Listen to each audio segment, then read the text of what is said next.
Malaysia's support partnership has been invaluable.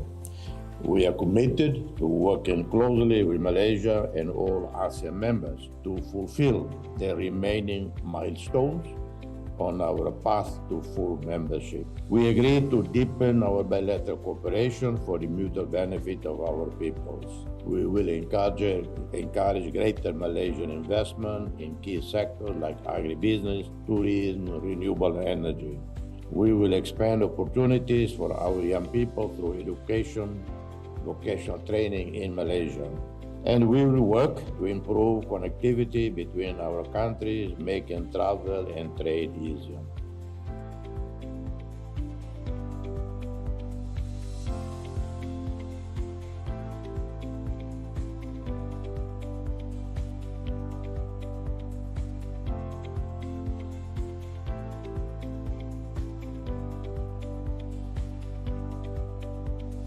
Ensure that the fields of trade, investments, tourism, education, defense is given some priority to be affected through meetings with our ministers and our delegation members.